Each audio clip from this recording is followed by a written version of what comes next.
video. I'm glad you could be here. So I wanted to do a follow-up to my last video, which was my first video when I spoke about making these manufacturers liable again. So I want to give you the history of how all of that came about, just so that you have this information for yourself. I'll leave in the description box as well for you to look up and do your research like I did my research, and not just rely on what I'm telling you, just so that you can see all this for yourself. So I'll leave reliable sources for you in the description. But first things first, I wanted to lay some groundwork because there are a lot of social media companies that are deplatforming people who are not being mainstream and deplatforming videos like mine that I'm putting up. So for the sake of not being deplatformed, I want to be able to get the message out to as many people as I can. I'm going to use different words for certain things that could get me my video banned. So for the shot portion, I'm going to whip out the sign language that my mom taught me when I was little. This is the letter V in sign language. So when we talk about the shot, we're going to go like this, especially when we're talking about the manufacturers. So this is for the shot.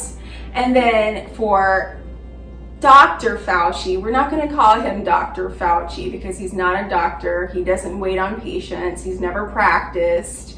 He's actually someone that's been appointed by other politicians that's giving mandates. He's not even elected, but that's besides the point. That's a different video and different topic for another time. So we're not going to talk about him. But if he should come up, we're going to call him the fake doctor because he's not a real doctor. So with that being said, for the shot, we're going to go like this. And for Fauci, we're going to call him the fake doctor. So let's get right into good information. So in the 1970s and 1980s, a lot of people were getting injured from the DPT, okay? And they were filing lawsuits in court. And the government was aware of it. They didn't acknowledge it, but they were aware of it. These people won in court, okay, for their injuries. So therefore, all of this stuff was legit. You don't go to court with all these injuries and something not be legitimate. So a lot of people were being injured from these. So the government was afraid of whatever, people not taking these. So a lot of companies, these manufacturer companies, they were stopped making the DPT. And so there came to a point where there was only one manufacturer making it. So the government stepped in and then created the VICP, okay?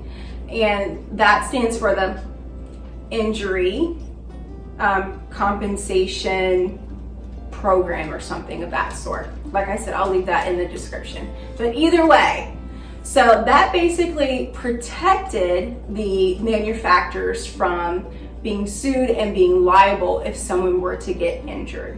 So in other words, let's say that you and the government created this food, okay? Let's say you guys are creating jelly beans. And these jelly beans are supposed to help you, or you're supposed to make you better from sickness. But instead, you're getting injured, your arm fell off, you're getting hives, you're having heart problems, and there's thousands and thousands of people that are getting injured from your jelly beans. So instead of taking it off the market and improving on the substance that's in your jelly beans, the government steps in and creates a law where you can keep producing your jelly beans for money, okay? And people can't sue you if their arm falls off or you get harmed for taking their jelly beans. So that's pretty much how this came about. So all of this being said is they're not looking out for your best interests whatsoever. It's all about money. These pharmaceutical and manufacturers make billions of dollars a year off of people taking these. And that's currently what they're doing now. And you know what? Bravo for all these healthcare workers who are standing up and not bowing down to these mandates. No one should be mandating anything. We need to pull in these politicians who think they can run our lives. That's the reason for the petition, one of the reasons for the petition, make them liable again. If they're liable, they'll be less likely to be pushing all of this stuff on you. And shout out to all the airline people who are not flying their planes. And that's another thing. When you start doing that to people, mandating these businesses, it affects all of us. Think, all of our food is transported. So if people are being forced to do something against their will, they're just not going to comply. They're not going to go to work. Therefore, you can't get eggs, you can't get toilet paper, you can't get your drugs that you need for your high blood pressure. So these are things that we have to think about. Do not comply, stand up, and we need to put a stop to this tyranny. So that is the first thing that I wanted to mention, everybody. We need to stop with the tyranny. These government officials, they work for us, not vice versa, and we shouldn't be afraid of them. When we become afraid of the politicians that are working for us, that's a really bad sign.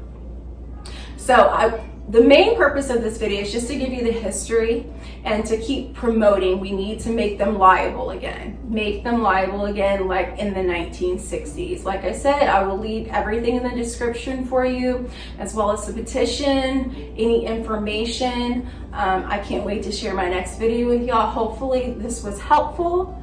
Really hope this was helpful for you. If it was, make sure that you share this video with others, tell them to subscribe, be sure to comment and all the things. And thanks so much for coming by, and see you all next video.